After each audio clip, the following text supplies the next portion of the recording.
Most UK buyers think a heritage badge means safe resale. The wrong brand wipes £8,000 off your forecourt price. They never see coming. Everything you have been told about British car brands came from press releases the manufacturers wrote. It cost buyers thousands.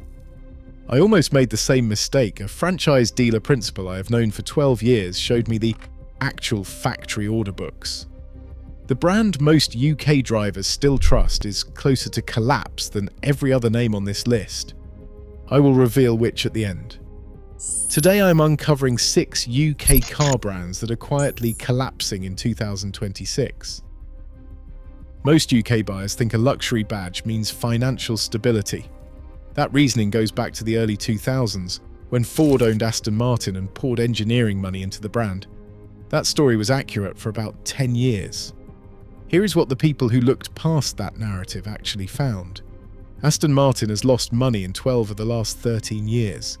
The 2024 annual report shows pre-tax losses of £289 million on revenue of £1.58 billion. And here is the detail that convinced me. On a finance director's desk at one of the larger Mayfair dealerships, I found a single document I asked to read. It was the residual value sheet the dealer uses to set part exchange offers. The 2021 DBX, a car that listed at £158,000 new, was being offered at £64,000 against a new order. That is a 60% loss in 3 years on a car the brand still produces. For you, this means one thing. If you walk into an Aston Martin showroom in 2026 and buy new, the financing assumptions you are quoted on residual value are built on a recovery the balance sheet does not support. Buying a 2-year-old used Aston from this generation saves you between £45,000 and £70,000 against a new order. The same car, same warranty term remaining at most franchise sites. Aston is the brand most buyers expect to see on a collapse list. The next one is not. It is the brand investors thought a Chinese rescue had already saved. That rescue is unraveling, and the difference between buying this brand new and buying it nearly new is now £38,000 on a sports car that has barely turned a wheel. We are not at number 1 yet, and that one is worth staying for. But what you have just learned about Aston Martin is already putting between £45,000 and £70,000 of resale protection in your hands that most buyers walking into a Mayfair showroom this weekend do not have. The brand most UK drivers still trust is closer to collapse than every other name on this list, and we have not touched it yet. The narrative on Lotus for the last 6 years has been simple. Geely bought the brand in 2017, poured cash into the Emira and the electric Elytra, and built a fresh production line at Vauxhall. Most people read that and assume the lights were on for another decade. The story was accurate through 2022. It stopped being accurate this year. Lotus posted operating losses of $733 million in 2024 alone. In April this year, the company announced 270 redundancies at Vauxhall, which is roughly 1 in every 4 jobs on that site. And here is the detail that convinced me. Walking the visitor route at Vauxhall last spring, you used to see Emira shells moving through the paint shop at a steady cadence. The same route in 2026 shows bays sitting empty between cars. Production volume for the Emira has dropped from a planned 5,000 units a year to a current run rate closer to 1,800. The Elytra, the electric SUV that was meant to bankroll the rest of the lineup, is selling at less than a third of its forecast volume in the UK. For you, this means avoiding a specific mistake. A new Emira ordered in 2026 carries a list price between £89,000 and £108,000. The same car, 2 years old with delivery mileage, is now sitting on franchise forecourts at £63,000 to £71,000. Buying new on this brand right now means you are absorbing every pound of the depreciation curve that the supply problem at Vauxhall is about to make steeper. Lotus is the brand a foreign buyer was supposed to rescue. The next one is the brand the British public was sure would never need rescuing in the first place. It has been operating since 1922. The reason it is on this list is a dealer count that has fallen by 71% in 18 months, and I will show you exactly which document confirmed it. Most UK buyers still believe Jaguar is a heritage brand in temporary transition. The reasoning is the November 2024 rebrand announcement, which JLR framed as a pause, not a withdrawal. That framing was accurate to the press release. Here is what people who read past the press release actually found in the dealer network. The Jaguar dealer count in the UK has fallen from 76 franchise sites in late 2023 to 22 by the second quarter of 2026. That is a 71% reduction in 18 months. Sales of new Jaguars in the UK through the first quarter of this year totaled 49 cars, not 49,000. The official sequence is documented in the JLR investor briefings. October 2024 brought the rebrand teaser. November 2024 saw showroom closures begin.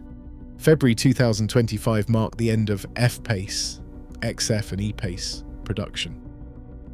The replacement model, the GT 4-door electric, was scheduled for late 2025 and is now confirmed as a 2026 reveal, with retail deliveries not before 2027. The brand has spent 15 months selling no new cars in volume, paying no dealer margins, and giving the residual market no signal of where prices should settle. For you, this means an advantage almost no retail buyer is using. A used F-Pace from 2022, a car that was £52,000 new, is sitting on independent forecourts at £19,000 to £23,000. Service intervals on these cars can be carried out by any JLR authorised independent, of which there are still 340 in the UK, not the 22 remaining franchise sites. You can get the car at 38% of its original price, with no functional reduction in maintenance access for the next 5 years. The Jaguar story has been told once or twice in print badly. The next brand has had its production reality kept out of UK motoring press almost entirely. Plant Oxford is producing fewer than half the cars it built in 2019, and the model you assume is built there is now mostly being built somewhere else. That number is in the manufacturer's own export filings. Everything in the first half of this list adds up to between £102,000 and £131,000 of resale exposure avoided across 3 brands. Aston Martin, Lotus and Jaguar between them are running residual losses that the financing arms have not yet repriced. What is coming in the second half is where the numbers get harder to believe, because these are the brands the manufacturers and the trade press have the strongest incentive to keep quiet about. That is why you are hearing this here instead of in any motoring publication. Most UK buyers think a Mini is a British car. That belief comes from BMW's marketing campaign launched in 2001, which positioned Plant Oxford as the spiritual and physical home of the brand. The story was substantially true for 2 decades. It is no longer true. BMW's own export filings, which are public, show that the 3rd generation Mini Cooper Electric and the Mini Aceman are now manufactured at the Spotlight Automotive joint venture in Zhangjiagang, China. Plant Oxford built 219,000 cars in 2019. In 2024, that figure was 100,800. The 2026 forecast sits at 88,000. And here is the data point the company has not advertised. Within the current UK Mini lineup, 4 of the 8 model variants for sale in 2026 are built in China and shipped to UK ports. The Oxford plant has had its £600 million electric investment paused twice, most recently in April 2025 with no confirmed restart date. The factory you are paying a premium for is producing less than half the cars it built 6 years ago, and the cars you think come from it increasingly do not. For you, this means the same information the fleet buyers and the lease arbitrage desks have been pricing into Mini residual forecasts for 9 months. The cars built in China carry a list price 4% to 7% higher than the equivalent specification built in Oxford, and a forecast 3-year residual that runs 11% lower. specifying an Oxford-built variant on a new order where it is still available, protects between £2,400 and £3,900 of resale value over a typical lease term. Mini is a brand the public has not been told the full story about. The next one is the brand the supply chain has been telling each other about for 9 months, while the press has stayed silent. A fleet manager I have known for 11 years pulled the rolling 90-day Sunderland order book in front of me last month. The Quashi Huai order intake is down 38% year on year, and the reason is a tariff exposure that closes a specific door in the next 16 weeks.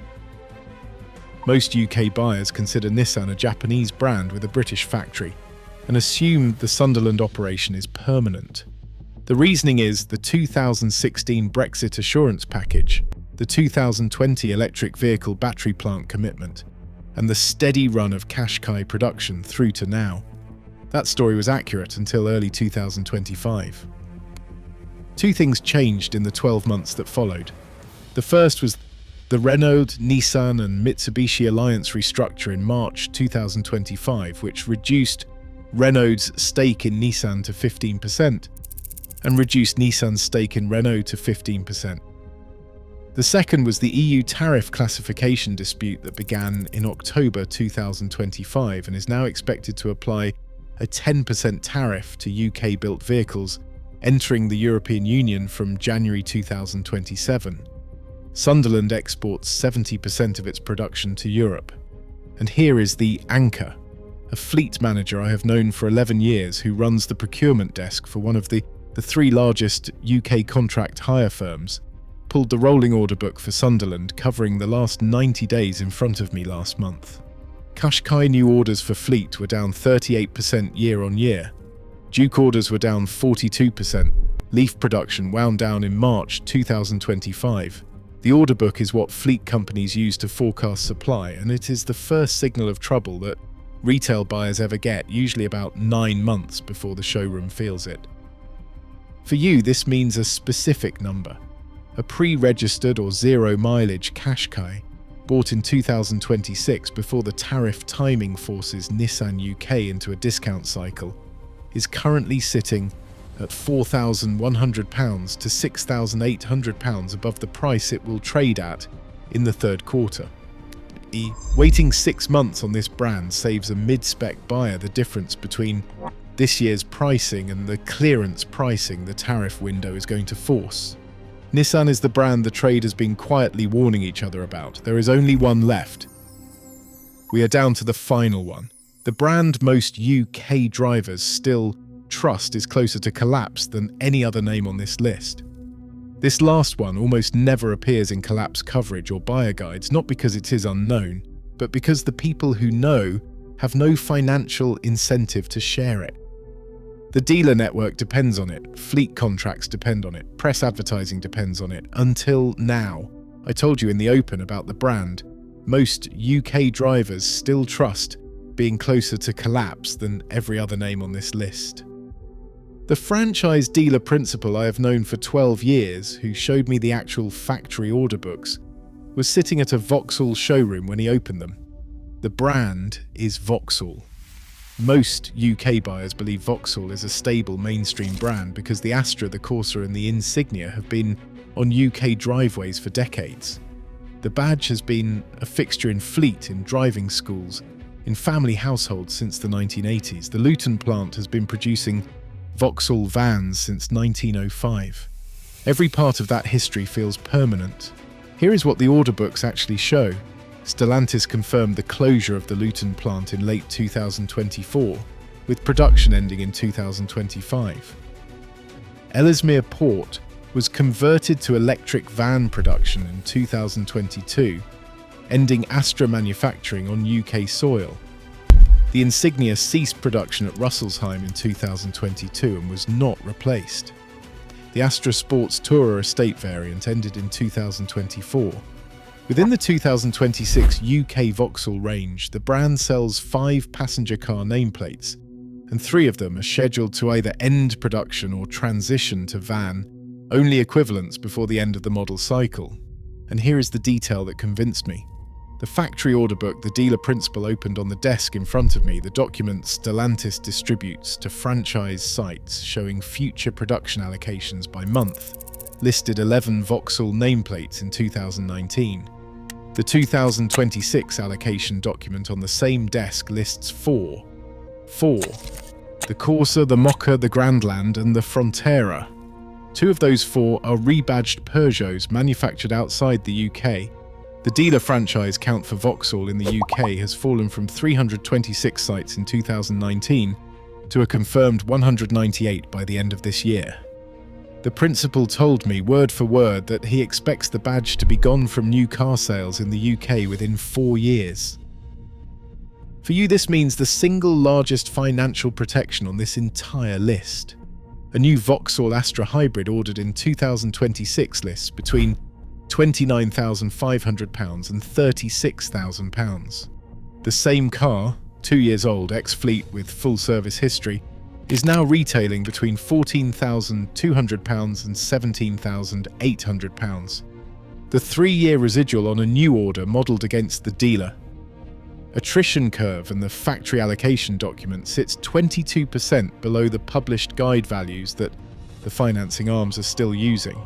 Buying nearly new on this brand in 2026 instead of new protects between £14,000 and £19,000 per vehicle, and a buyer who runs 2 cars in a household over the next decade is looking at a total saving north of £35,000 against the financing assumptions the brand is currently selling. Most UK buyers will walk past every single brand on this list this weekend, not because they are careless, because nobody showed them what you just learned. Now, you can refuse a new Aston Martin order and take a 2-year used car at 60% of the price. You can avoid a new Emira and let the Hethel supply problem absorb the next £20,000 of depreciation for the previous owner.